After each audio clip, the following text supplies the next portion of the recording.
282 Perfide Gardner Martin descendit de la voiture et embrassa chaleureusement Lumian.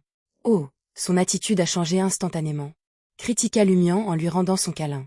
Après l'étreinte, Gardner Martin lâcha prise et sourit en déclarant « À partir de maintenant, nous sommes de vrais frères. » De vrais frères? Puis-je hériter de votre succession si vous décédez? Lumian, dont l'état mental s'était considérablement amélioré et avait réussi le difficile test, retint ses pensées taquines. « Tu es toujours mon patron, » dit Lumian, sa loyauté habituelle transparaît dans ses mots. Il pensait que même si c'était peut-être un peu exagéré, le geste ne semblait pas sincère ou déplacé. Gardner Martin a ri. À l'avenir, quand il n'y aura personne d'autre dans les parages, vous pourrez m'appeler C.O. Monsieur. C.O. Monsieur. Lumian trouva le titre un peu étrange. L'Ordre de la Croix de Fer et de Sang était une organisation secrète, pas une armée. Gardner Martin n'a offert aucune explication, il a juste souri. Rendez-vous ce soir à 20h au 11 rue des Fontaines. C'est à ce moment-là qu'aura lieu votre rituel d'initiation. Sur ce, il donna une tape rassurante sur l'épaule de Lumian. Reposez-vous bien maintenant. Lumian a reconnu ses paroles avec un signe de tête et a fait ses adieux au patron du Savoie Mob.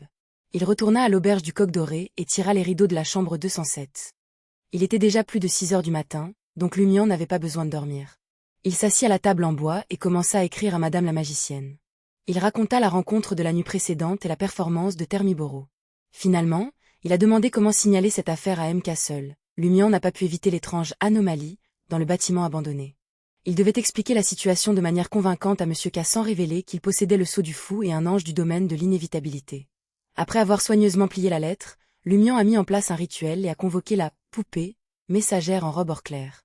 La messagère baissa la tête et hocha la tête avec satisfaction en voyant la lettre de forme carrée. Alors qu'elle faisait léviter la lettre, elle a prévenu Lumian. Quelqu'un vous surveille toujours. 1. Je ne l'ai pas remarqué du tout. Ses capacités de pistage, de dissimulation et d'observation sont impressionnantes. Lumian était fier d'être un chasseur expérimenté doté de fortes capacités anti-pistage. Pourtant, il n'avait pas détecté la présence des moniteurs. Les subordonnés de M. K? Non. Si Miss Messenger a ressenti le besoin de me prévenir, cela ne pourrait pas être l'ordre Aurore.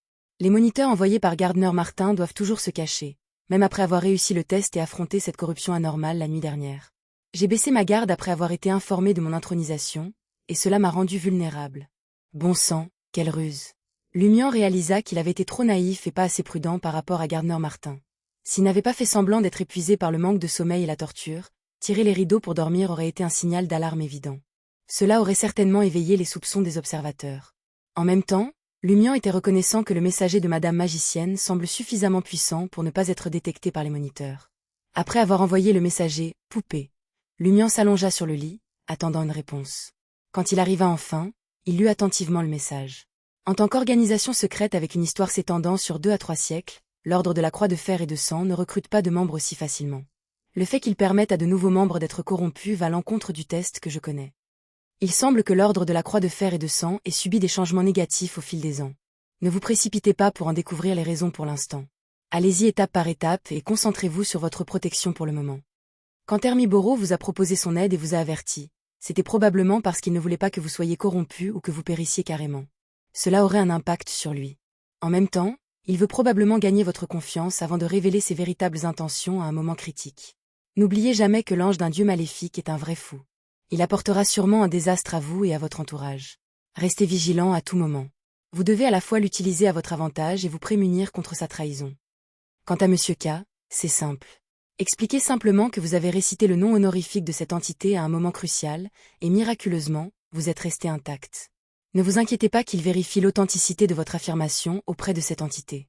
Les fervents croyants ne feraient pas une telle chose. Et de plus, même l'entité elle-même pourrait ne pas être certaine qu'elle réponde à vos prières. W.H. Lumian se sentit un peu déconcerté par la dernière partie. Comment une divinité pourrait-elle ne pas savoir s'il avait répondu à un croyant spécifique? N'est-ce pas trop absurde? En un instant, Lumian se souvint de quelque chose que Madame la magicienne lui avait dit un jour. S'il utilisait autre chose que le nom honorifique de 3 lignes pour prier Monsieur le Fou, elle ne pouvait pas garantir que la réponse viendrait de ce grand être. Cela pourrait être très dangereux. Quelque chose de similaire à cette situation? Les questions impliquant des divinités sont vraiment insondables. Et toute erreur pourrait conduire à une situation plus tragique que la mort. Aurore aurait-elle pu être confrontée au même problème? Les pensées de Lumian dérivèrent. Depuis quelques jours, il avait minutieusement passé au peigne fin les grimoires d'Aurore, recopiant tout des 2 périodes mises en avant que Madame la Justice lui avait indiquées. Son plan était de le montrer à la vice-présidente de la société de recherche sur les babouins aux cheveux bouclés, Madame Ella, lorsque l'occasion se présenterait. Franca avait déjà lu le contenu correspondant et n'a trouvé aucun détail suspect. La connaissance du mysticisme non conventionnel n'était que des sorts ordinaires qui ne pouvaient être lancés que par un démoniste ou un biondé du domaine correspondant. Aucun d'eux ne pouvait le pratiquer. Le seul problème qu'ils ont trouvé était que depuis le début de l'année, les grimoires d'Aurore avaient acquis une quantité importante de connaissances rituelles liées aux rituels sacrificiels et aux actes secrets. Ceux-ci ont été obtenus auprès de la société de recherche sur les babouins aux cheveux bouclés, mais ils n'indiquaient aucun dieu maléfique ni aucune existence cachée. Il s'agissait d'applications plus basiques. Une flamme cramoisie engloutit la lettre, la transformant en cendre dans la main de Lumian. Il s'est allongé et a fait semblant de dormir, mais son esprit était occupé à contempler les grimoires et à planifier ses prochaines étapes. La chose la plus importante pour lui était que le délai d'un mois fixé par le sort de prophétie approchait. Guillaume Bénet, le padré, apparaîtrait quelque part dans le quartier de la Princesse Rouge. Dans le quartier des collines, à l'entrée du cloître de la vallée profonde. Franca, habillée comme une chasseuse de primes typique avec une fausse moustache et en haute forme, a soupiré à Jenna. Il n'y a vraiment aucune idée. Jenna était déguisée en chemise blanche, gilet marron, pantalon foncé et bottes noires, avec un béret marron. Elle avait légèrement modifié ses traits pour paraître plus ordinaire, sans grain de beauté ni maquillage enfumé. Alors qu'il contemplait l'étrange bâtiment noir de fer avec des composants en acier et des cheminées massives ressemblant à des clochers, cela ressemblait plus à une usine spéciale qu'au cloître de l'église du dieu de la vapeur et des machines. À ce moment-là, une fumée blanche s'échappait des cheminées, accompagnée d'un fort rugissement mécanique. C'est principalement parce que ces moines ne veulent pas interagir avec des étrangers. Répondit Jenna, frustrée. Ces derniers jours, comme d'autres chasseurs de primes et détectives privés, ils n'étaient autorisés à entrer que dans la cour du premier étage. Ils ne purent se renseigner qu'auprès du nouveau portier et de quelques autres serviteurs. Les moines ascétiques n'ont fourni qu'une liste des déclarations pertinentes du personnel. Franca détourna son regard et fit claquer sa langue. Ce ne sera pas une affaire facile. Sinon, les biondés officiels l'auraient déjà compris. Comme nous ne trouvons aucun indice dans le cloître, regardons autour de nous. Très bien. Jenna manquait d'expérience dans de telles enquêtes et apprenait encore de Franca. Ils se promenèrent autour du cloître dans la vallée, rencontrant occasionnellement d'autres enquêteurs attirés par la prime élevée. Après environ 15 minutes de marche, ils sont tombés sur un mur de montagne montrant des signes d'effondrement et de nouveaux arbres poussants. Du côté du mur de la montagne, il y avait une grotte fermée par une lourde porte en bois. Un homme d'une quarantaine d'années était assis à côté, cherchant à s'abriter du vent et de la pluie. Il feuilletait de vieux journaux avec des bandes dessinées, en riant de temps en temps. Une clé en laiton pendait à sa taille. Franca s'est approché et a demandé d'une voix délibérément rauque. « Quel est cet endroit ?» L'homme d'apparence simple et légèrement en haillons leva les yeux vers le visage de Franca et fronça légèrement les sourcils. Son regard se tourna rapidement vers Jenna et il parut plus à l'aise. Voici l'entrée de la carrière de Deep Valley. Je suis un gardien. Pourquoi y a-t-il une porte et pourquoi est-elle verrouillée? Jenna avait vu une véritable carrière au sud du quartier du marché.